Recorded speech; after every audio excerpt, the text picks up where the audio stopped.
Warahmatullahi wabarakatuh. Bertemu lagi dengan saya Hilbram Dunar. Kita sama-sama dalam Tafsir Al-Misbah. Dan seperti biasa tentunya bersama Pak Quraish Shihab. Assalamualaikum Pak Quraish. Waalaikumsalam warahmatullahi. Tamu kita pada kesempatan kali ini juga ada Tia Aristia dan juga mamanya Tante Nur Ainun ya Tante ya. Assalamualaikum Tante. Waalaikumsalam. Ya, Assalamualaikum. Terima kasih waktunya. Nanti silakan didengarkan apa kata Pak Quraish, lalu bisa bertanya seputar ayat yang akan kita bahas atau di luar itu juga boleh, silakan saja. Dimana pada kesempatan kali ini kita akan membahas memulai dari surah Al-Furqan ayat ke-41. Seperti apa? Silakan Pak Quraish. Baik, auzubillahi minasyaitonirrajim. Ayat yang akan kita bahas ini menggambarkan bagaimana sikap orang-orang yang diajak oleh Nabi Muhammad untuk beriman, bagaimana mereka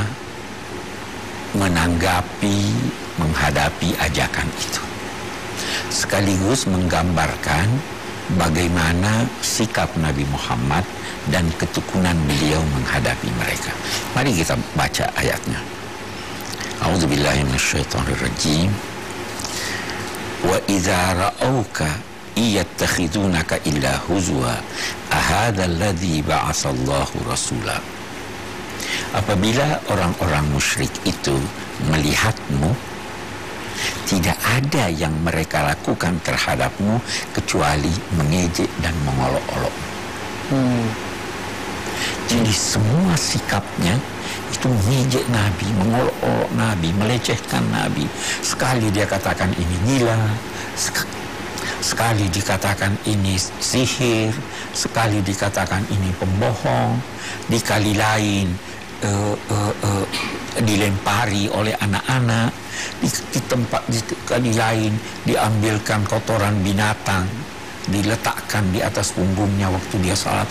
Pokoknya kalau dia melihat kamu, itu tidak ada yang mereka lakukan terhadapmu kecuali olok-olok sambil menghina, berkata, apa yang ini yang jadi rasul?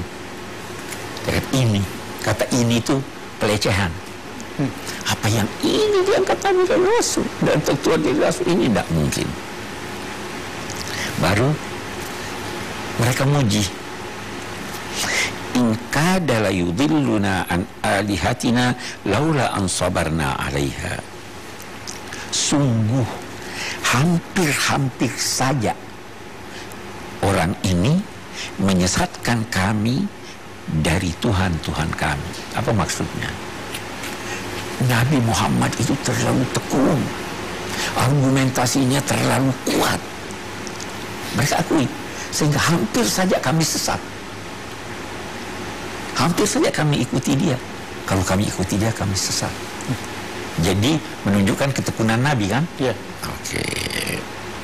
Seandainya kami tidak sabar, kami tidak tabah menghadapi ini, pasti kami sudah masuk Islam. Itu maksudnya. Pasti kami sudah mengikuti Nabi. Nanti mereka diancam, nanti mereka akan ketahui ketika mereka siksa siapa sebenarnya yang sesat jalannya. Kan mereka menganggap Nabi Muhammad sesat jalannya. Nanti kalau mereka lihat siksa, oh baru dia tahu siapa yang tahu. Saya akan berhenti sejenak di sini untuk melihat. Begini, Nabi diejek dengan berbagai ejekan, disakiti. Bagaimana sikap Nabi? Iya. Ini yang kita perlu tahu. Nabi tidak membalas pelecehan dengan pelecehan, tidak membalas ejekan dengan ejekan. Itu ada ungkapan orang bijak berkata begini, kalau Anda mengejek saya 10 kali, Anda tidak akan mendengar jawaban saya walau sekali.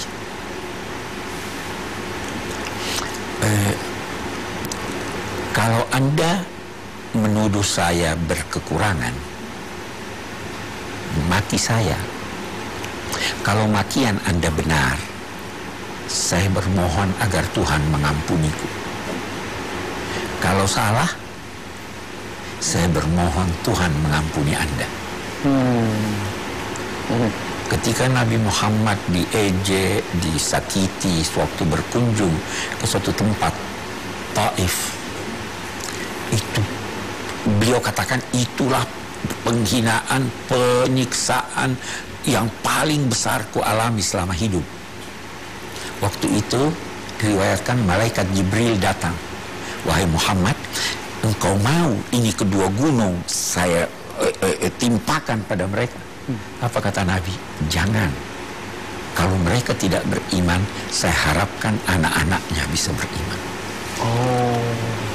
Nah, kita sekarang ini kan pelecehan ini akan berlanjut terus. Bukan hanya sejak ayat-ayat fitnah atau apa yang terjadi di Paris dan lain-lain sebagainya. Itu sebenarnya sudah disampaikan Allah dalam Al-Quran. Ada ayat di surat Ali Imran. Saya mau cari surat Ali Imran. Saya teringat itu ada ayat di surat Ali Imran menyatakan begini, 189. Latublawunna, wahai kaum muslimin, kalian pasti mengalami ujian menyangkut harta mereka, harta kamu. Hartanya bisa hilang, rumahnya bisa terbakar. Pasti kalian akan mengalami aneka ujian. Juga ujian menyangkut diri kalian. Sakit pasti diuji, ya kan? Kematian keluarga bisa diuji. Baru dengarkan. Wala tasma'unna, dan pasti kalian akan mendengarkan dari orang-orang atau sebagian orang-orang ahlul kitab dan orang-orang musyrik gangguan yang banyak, pasti dengar. Bagaimana seharusnya sikap kita? Menurut ayat ini, wa in tasbiru wa tattaqu fa inna dzalika min azmil umur. Kalian harus menahan diri. Kalian harus meningkatkan ketakwaan. Karena itu adalah perbuatan yang sangat-sangat perlu untuk dikukuhkan dan amat bagus. Jadi kita tidak dituduh membalas keburukan dengan keburukan. Kita disuruh menahan diri. Boleh jadi menahan diri itu untuk memberi kesempatan yang menghina, insaf. Atau boleh jadi menahan diri itu sampai situasi memungkinkan untuk memberi teguran dan peringatan kepada mereka sehingga tidak merugikan kita. Kalau Anda sekarang ini melakukan suatu kejahatan, jangan kejahatan, saya tidak akan katakan kejahatan. Kalau Anda sekarang ini membalas kejahatan orang dengan kejahatan yang serupa, bisa-bisa Islam dituduh agama teroris. Ya kan? Ya. Jadi dampaknya bisa lebih buruk. Karena itu tahan diri, pikirkan, jangan sampai ada orang yang tidak bersalah yang kena. Beri dia kesempatan. Itu tuntunan agama. Ya, baik, kita break dulu. Oke. Pak Quraisy, nanti kan kita lanjutkan sebentar lagi. Pastikan Anda tidak kemana-mana, tetap bersama kami untuk menyaksikan Tafsir Al-Misbah. Nah, ada perbedaan antara setan dan nafsu. Setan itu merayu dan menggoda Anda. Kalau dia gagal dalam godaannya, dia cari yang lain. Lagi Tafsir Al-Misbah. Tadi pada segmen sebelumnya Pak Quraisy sudah menjelaskan bagaimana pada masa itu Nabi Muhammad SAW itu mendapatkan begitu banyak cobaan, cacian, hinaan, ya.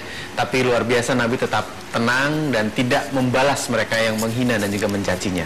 Kita lanjutkan Pak Quraisy. Kita lanjutkan. Jadi saya kira demikian, ya. Kita harus pandai-pandai kapan membalas, tapi lebih bagus memberi mereka kesempatan, memberi mereka ini.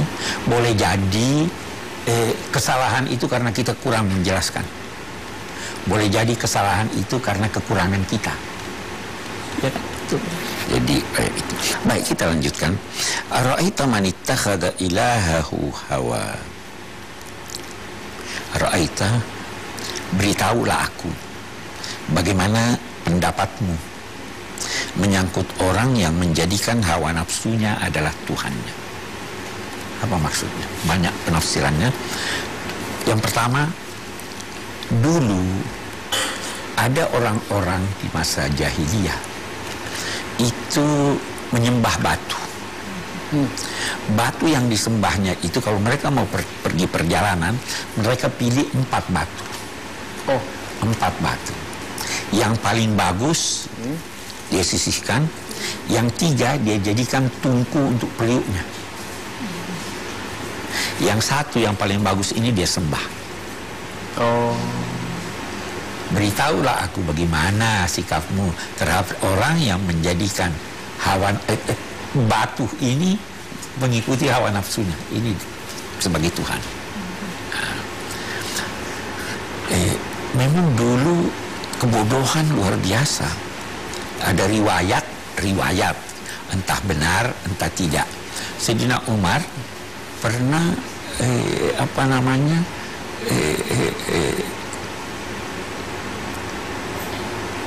mengambil korma, seakan-akan disembahnya. oh ya, Iya. Walaupun riwayat ini lemah. Pernah katanya Sayyidina Umar membunuh anak perempuannya. Ada riwayat yang menyatakan waktu itu beliau duduk termenung, tertawa, lalu menangis. Tanya kenapa tertawa? Saya dulu terlalu bodoh, masa korma saya sembah. Menangis kenapa? Ya saya pernah anak saya bunuh hidup-hidup. Orang itu satu. Ada yang kedua begini, yang dinamai ilah Tuhan itu adalah yang dipatuhi. Kalau Anda turut kepada sesuatu, itu berarti Tuhan Anda. ya, Orang yang mengikuti hawa nafsunya, suka merokok terus, tuh rokok adalah Tuhannya. oh, Ya, karena dia patuh. Dia mengikuti hawa nafsunya. Nah, ada perbedaan antara setan dan nafsu. Setan itu merayu dan menggoda Anda. Kalau dia gagal dalam godaannya, dia cari yang lain. Kalau nafsu, dia menggoda Anda dan dia tidak mau ganti kecuali itu. Nafsu itu seperti anak kecil. Bagaimana anak kecil? Kalau Anda janji dia mainan, dia tidak mau kecuali mainan. Walaupun Anda kasih dia uang, dia tidak mau. Kasih dia mainan lain, kalau Anda janji mobil-mobilan, dia tidak mau, saya mau mobil-mobilan. Nafsu seperti itu. Itu hawa nafsu. ya, Jadi dia mau diikuti terus. Nah, tapi kata ulama, dia seperti anak kecil. Anak kecil itu selalu mau menyusu. Ya. Kalau dibiarkan sampai gede dia menyusu. Ya. Tapi ibu harus punya tekad untuk menyapinya. Begitu ada tekad menyapinya, dia akan nurut juga. Begitu menghadapi hawa nafsu. Nah, tahukah engkau, beritahulah aku orang yang menjadikan hawa nafsunya sebagai Tuhannya, ikut terus hawa nafsunya apapun yang diminta. Baru dikatakan, apakah engkau wahai Nabi Muhammad akan bertanggung jawab terhadap mereka? Kamu mau paksa mereka? Tidak bisa dipaksa. Yang memberi hidayat Tuhan, kamu hanya bertugas menyampaikan. Yang mau beriman silahkan beriman, yang tidak mau silahkan. Yang penting saya menyampaikan, saya menjelaskan sesuai dengan kemampuan saya dan saya. Itu dalam agama ini. Tidak ada istilah paksa orang. Baru dikatakan, am tahsabu anna aktsarahum yasma'una aw yaqilun. Hai Nabi Muhammad atau siapapun, apakah kamu menduga mereka, kebanyakan mereka itu mendengar dan berakal? Boleh jadi dia dengar, tapi mendengar sambil lalu. Inhum illa kal an'am. Mereka itu tidak lain kecuali binatang ternak. Bal hum adallu sabila. Bahkan mereka lebih sesat lagi. Binatang itu mengikuti pembimbingnya. Ini tidak mengikuti pembimbingnya. Binatang itu tidak merugikan dirinya. ya, ini merugikan dirinya. Ya kan? Iya. Binatang itu tidak punya akal. Ini punya akal. Jadi siapa yang lebih jahat? Siapa yang lebih buruk? Manusia yang enggan mengikuti pembimbingnya, yang tidak menggunakan telinganya, tidak menggunakan akalnya. Binatang secara naluri aja selalu baik. Oke. Baru dia kembali pada ayat-ayat yang lalu di episode beberapa episode yang lalu itu kaum musyrik berkata, kenapa Al-Quran ini tidak turun sekaligus? Al-Quran ini turun sedikit demi sedikit. Ya toh? Oke. Ayat berikut ini memberi ilustrasi seperti ini. Lihat itu bayangan. Ada gelap, ada cahaya, terlihat bayangannya. Matahari yang ini. Itu bayangan tetap atau bergerak? Bergerak. Bergerak. Bagus. Kalau Tuhan mau, dia bisa berikan ini sekaligus Quran. Tidak. Tapi dia berikan perlahan-lahan. Supaya dia bisa membimbing seseorang dari saat ke saat. Menjauhkan kegelapan yang ada pada mereka. Seperti matahari yang membimbing sehingga tampak sesuatu yang gelap itu sedikit demi sedikit. Jadi saya kira kita lanjutkan sebentar. Oke, baiklah. Selanjutnya jangan kemana-mana karena setelah ini Tia dan juga Tante Nur akan menceritakan atau bertanya kepada Pak Quraish Shihab apa saja yang ingin ditanyakan. Kami akan segera kembali. Nikmat Allah terlalu banyak. Banyak sekali. Kita kafir dalam arti tidak bersyukur. Kita tidak menggunakan nikmat itu sesuai dengan apa maksud Tuhan memberikannya pada kita. Sehari-hari Anda menutupi apa yang tidak wajar terlihat. Ya kan? Ya. Salah satu fungsi pakaian itu menutupi apa yang tidak mau dilihat orang. Saya ingat dulu zaman saya masih kecil, anak-anak sekarang tidak begitu. Kalau dicacar dikasih cacarnya itu digores ya sampai berbekas. Ya, kalau sekarang kan tidak. Nah, ada gadis-gadis yang ininya gede, itu pakaiannya pasti dia tutup sampai di sini kan dia tidak mau terlihat ini. Pakaian itu berfungsi menutupi apa yang tidak wajar terlihat. Ya kan? Di samping pakaian menjadikan unsur kecantikan. Ya kan? Pakaian membedakan Anda dari orang lain. Saya bisa tahu ini militer, ini sipil. Identitas ya, Pak? Hah? Identitas. Ya toh, membedakan.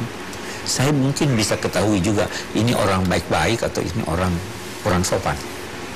Membedakan pakaian. Nah, coba gunakan pakaian itu untuk menutupi. Tidur menghentikan gerak Anda. Tidur itu sama dengan mati. Anda tiap malam mati. Ingatlah bahwa kematian tidur Anda tiap malam adalah kematian yang masih bisa bangkit keesokan harinya. Satu ketika Anda akan tertidur panjang sekali. Siang digunakan untuk kegiatan. Lakukanlah kegiatan positif di siang hari. Karena nanti pun setelah kematian tidur Anda yang berkepanjangan itu Anda akan dibangkitkan. Oke. Baru dia katakan Allah yang menghembuskan angin sebagai pertanda bahwa sebentar lagi akan ada hujan. Ya kan? Angin menggiring awan, terus ketika butir-butir air yang datang dari bawah yang diserap oleh matahari itu menjadi berat, turun hujan. Allah yang bikin itu. Itu kuasa Allah. Dan kami menurunkan dari langit air yang suci, bersih itu air dari langit. Anda mau wudhu dengan itu bisa, bahkan mau minum boleh jadi bisa. Iya. Ya kan? Iya. Karena Untuk apa? Supaya kami dapat menghidupkan tanah yang mati. Tanah yang gersang itu tidak ada tumbuhannya. Melalui air yang diturunkan Allah, tanah yang gersang ini tadi tumbuh tumbuhan, lahir kehidupan. Dan melalui air itu kami memberi minum banyak dari yang kami ciptakan, baik binatang maupun manusia. Nah, apalagi Allah kuasa menghidupkan yang mati. Ya, lihatlah tanah yang mati. Ya. Dia menjadi hidup, tumbuh-tumbuhan dan lain-lain sebagainya.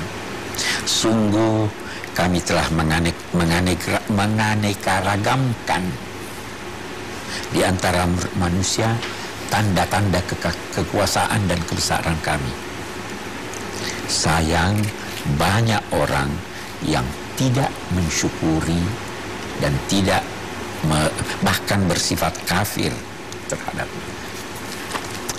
nikmat Allah. Terlalu banyak sekali. Kita kafir dalam arti tidak bersyukur.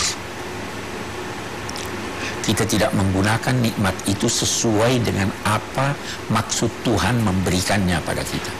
Saya suka berkampanye. Di pesta ada perkawinan, disiapkan air. Boleh jadi disiapkan gelas penuh, ada airnya, atau aqua yang masih tertutup dibuka. Anda harus habiskan itu, karena kalau tidak sia-sia. Iya. Kalau mau tidak habiskan, buka satu botol dulu, bagi-bagi. Syukur itu artinya menggunakan nikmat Allah sesuai tujuan Allah memberikan pada Anda. Nikmatnya banyak. Laut, apa gunanya laut? Supaya kapal berlayar, supaya ikan ditangkap, supaya mutiara dipetik. Disyukuri tidak itu? Banyak manusia yang tidak mensyukuri. Al-Quran diturunkan, disyukuri tidak? Disyukuri. Alhamdulillah kalau disyukuri. Dibaca? Dibaca. Bagus. Itu Anda. Iya. Ada yang tidak baca? Ada. Tidak disyukuri. Untuk diamalkan, amalkan enggak? Tidak diamalkan, tidak disyukuri. Saya kira itu pesan ayat kita ini. Oke, baik. Pertanyaan sudah ada? Sudah siap? Sudah. Boleh. Banyak Pertanyaan satu dulu yang singkat, Iya. silakan. Ya, jadi Pak, tadi kan kita mendengar bahwa Nabi Muhammad SAW pada zamannya banyak sekali mendapat cobaan gitu, sebagai bahan orang-orang untuk bergunjing gitu, secara langsung. Tapi jika kita mendapatkan gunjingan secara tidak langsung, tetapi kita mendengarkan dari pihak yang lain, itu apa yang harus kita lakukan? Apakah kita harus berdiam dan mendoakan saja, atau kita menegur dari orang yang bergunjing itu? Bagus. Jawabannya kita dengarkan sebentar lagi. Sabar dulu. Anda juga sabar dulu. Pertanyaan Tia sama sebenarnya sama pertanyaan saya ya. Seperti apa jawaban dari Pak Quraisy, kami akan segera kembali. Nafsu itu seperti air laut, semakin diminum semakin haus.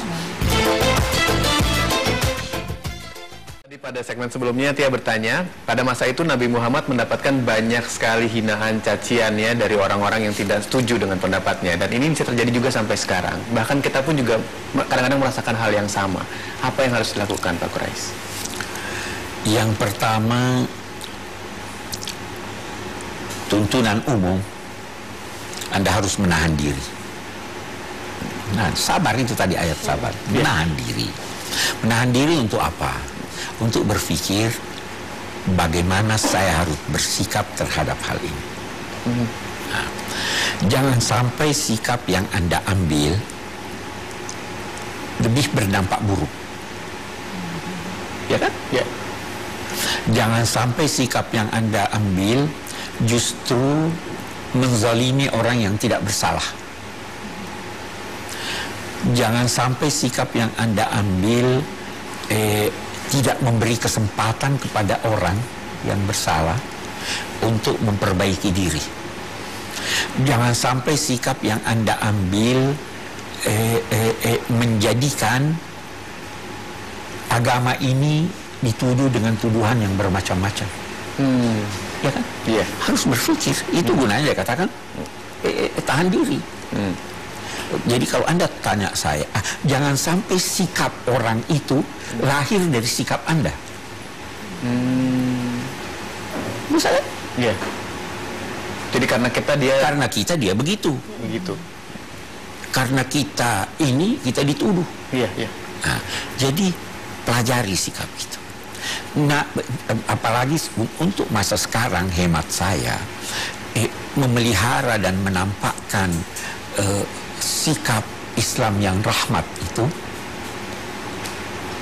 mendorong kita untuk lebih menampakkan sikap itu. Karena kita umat Islam banyak dituduh sekarang sebagai teroris. Iya. Sehingga kalau kita mengambil sikap toleransi, oh itu Anda keliru, saya tidak menjelaskan secara baik pada Anda. Jangan kita membalasnya dengan lebih mendukung. Itu saya kira sikap yang seharusnya diambil. Ya, baik, terima kasih Pak Kurais. Tante Ainun, silakan pertanyaannya. Saya mau menanyakan Pak, nah seperti tadi kan mengenai hawa nafsu itu, seperti anak kecil kan yang hanya dia tuh mau, kita tuh mau apa, minta apa yang kita itu seperti itulah yang dia inginkan. Itu bagaimana caranya Pak mengatasinya? Oh iya, mengatur nafsunya ya, Tante ya. Mengatur nafsunya itu. Sebenarnya begini ya Bu, mendidik anak itu sejak dalam perut. Mau anak sehat, janin sehat, makan makanan yang sehat. Mau janin sehat, jangan sampai ada kegundahan dalam hati. Karena itu bisa mempengaruhi apa yang dialami oleh ibu saat mengandung, bisa mempengaruhi anaknya. Nah, waktu dia sudah mulai besar, dia minta sesuatu, jangan lantas begitu dia minta kabulkan. Ajar dia sabar. Ya kan? Enggak, belum waktunya, sabar. Jangan terus di ini, supaya dia belajar sabar. Ajar dia disiplin. Begitu caranya. Kalau tidak, kalau diikuti semua maunya, tidak ada hentinya maunya. Ya betul. Ya kan? Mau ini, mau itu, dikasih ini, mau itu. Nafsu itu seperti air laut. Semakin diminum, semakin haus. Seperti gatal. Semakin dikaru, semakin enak, tapi bahaya. Gitu ya. Tapi tetap perlu nafsu dan itu bisa iya, perlu. Kita perlu nafsu. Perlu nafsu makan. Perlu untuk menjaga kesehatan, tapi jangan berlebihan. Jangan ikuti. Iya. Nah, semua nafsu kita perlukan. Jangan bunuh nafsu, tetapi kendalikan dia. Ya kan? Iya. Pilih. Oh ini tidak cocok buat kamu. Ini kita pilih. Ada tempatnya. Iya. Saya kira begitu. Baik. Ya, lanjut ke pertanyaan berikutnya. Nah, juga ingin ada satu pertanyaan lagi nih, kan dianjurkan kalau siang itu untuk bekerja, kalau malam untuk tidur, istirahat. Tapi bagaimana kalau misalkan pekerjaan kita lebih banyak di malam hari, apakah boleh di siang hari kita membalikkan itu, mengganti dengan tidur gitu? Oke, baik. Itu jawabannya akan kita dengarkan sesaat lagi setelah pesan berikut ini. Tetap bersama kami. Kalau ada orang yang menghina Anda, introspeksi. Kalau itu benar, bersyukurlah bahwa ada orang yang mengingatkan Anda. Kalau itu keliru, Anda boleh juga bersyukur bahwa Anda telah memperoleh ganjaran yang akan Anda dapatkan kelak di hari kemudian. Al-Misbah, tadi pada segmen sebelumnya Tia bertanya kepada Pak Kurais soal pekerjaan. Kalau memang biasanya orang bekerja di siang hari, tapi pada saat-saat tertentu seperti Ramadan ini juga banyak pekerjaan yang datangnya di malam hari. Itu bagaimana Pak Kurais menyikapi? Ayat ini berbicara secara umum. Umumnya orang malam apa? Tidur. Tidur. Memang ada saja yang bangun, ada saja yang kerja. Siang umumnya orang bekerja. Lihat, ini berbicara secara umum, itu bukan berarti tidak boleh kerja di malam hari, tidak boleh tidur di siang hari, ya kan? Tetapi dia berbicara secara umum. Dia tidak berbicara tentang pengecualian. Saya kira itu. Jadi tidak ada larangan itu. Jadi boleh-boleh aja. Boleh aja. Boleh Lagi mau ditanyakan? aja. Tadi di ayat sebelumnya dikatakan bahwa saat Nabi mendapatkan hinaan Pak Quraisy, kan Nabi dengan tenang menerima. Iya. Bagaimana dengan pengikutnya yang merasa pimpinannya Nabi mendapatkan hinaan? Apakah boleh membalas? Kalau boleh, balasan seperti apa yang baik? Karena kan jangan diam saja juga. Yang pertama dulu, pengikut hendaknya meneladani pimpinannya. Itu sebabnya pimpinan itu harus memberi teladan. Kita hendaknya meneladani Nabi. Iya. Memang tidak terlarang membalas. Tidak terlarang. Ada yang hina Anda boleh balas. Ya kan? Tetapi pertama, jangan sampai pembalasan Anda melebihi kesalahannya. Itu satu. Itu lagi, jangan sampai pembalasan Anda lebih merugikan Anda.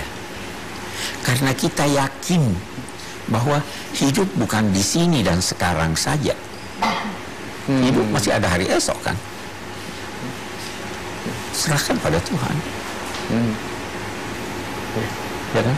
Kalau ada orang sekarang menghina saya, Anda sebagai sahabat saya mau bela saya, oke? Terus saya berkata, nggak usahlah, maafkan saja. Anda masih boleh marah? Tidak. Ya, mestinya begitu kan? Lebih menguntungkan kita diam, menyampaikan bahwa itu nggak benar, mengajak dia untuk lebih sopan, ketimbang kita memberikan balasan yang melampaui batas dan yang merugikan kita. Itu mestinya begitu. Itu sebabnya ada sifat Tuhan yang dinamai Halim.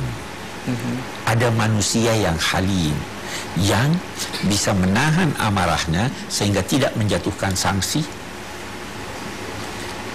karena memberi kesempatan yang bersangkutan untuk minta maaf, untuk bertaubat, untuk memberi ini, atau karena menganggap ini bukan masanya untuk memberi balasan. Biar besok, paling tidak besok di hari kemudian. Baik, terima kasih Pak Quraisy. Kita masuk pada kesimpulan. Kita masuk pada kesimpulan. Bagus, kita masuk pada kesimpulan. Saya senang baca ini karena ada kesimpulannya. Kita tadi ayat berapa? Kita mulai dari ayat ke-41. Oke. Al-Furqan ayat 41. Oke. Yang tenggelam dalam kenikmatan duniawi seringkali mengukur kedudukan seseorang bukan atas dasar budi pekertinya yang lurus, tapi berdasar penampilannya yang anggun, pakaiannya yang indah, serta teman-temannya berkedudukan sosial tinggi. Nah ini bukan nabi, ini pakaiannya, ini manusia biasa seperti kita juga. Dia ukur, ini tidak wajar jadi nabi, orang miskin kok. Keliru. Jangan layani pelecehan dengan membalasnya dengan pelecehan. Itu ada ungkapan saya ingin tambah. Kalau ada orang yang menghina Anda, introspeksi. Kalau itu benar, bersyukurlah bahwa ada orang yang mengingatkan Anda. Kalau itu keliru, Anda boleh juga bersyukur bahwa Anda telah memperoleh ganjaran yang akan Anda dapatkan kelak di hari kemudian. Ya kan? Oh, saya dihina, saya di ini. Udah, saya ambil aja ganjarannya di hari kemudian. Siapa yang taat mengikuti sesuatu, maka ia telah mempertuhan sesuatu itu.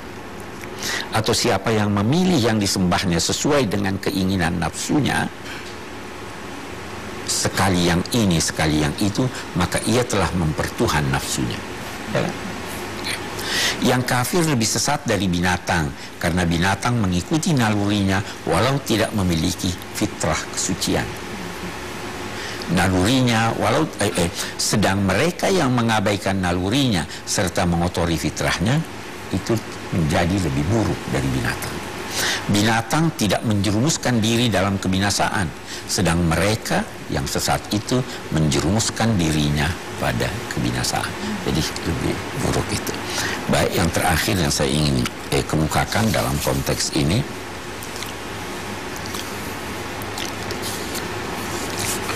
iya, saya kira yang terakhir itu yang kita bahas tadi, bahwa Allah memberikan tanda-tanda, ayat-ayat dalam kehidupan ini. Hendaknya kita menarik pelajaran dari setiap ayat dan tanda-tanda itu. Ada malam, ada siang, ada salah satu juga malam berganti dengan siang, ya. Iya. Oke. Kesenangan bisa berganti dengan kesulitan. Jadi itu adalah sebuah hal yang wajar, ya, Pak Quraisy. Itu hal yang wajar. Baik, terima kasih Pak Quraisy Terima kasih. untuk penjelasannya. Teh Aristia, terima kasih. Tante Nur Ainun juga terima kasih. Insya Allah kita bertemu pada kesempatan yang lain. Saya Hilbram Dunar mengucapkan terima kasih. Assalamualaikum warahmatullahi wabarakatuh.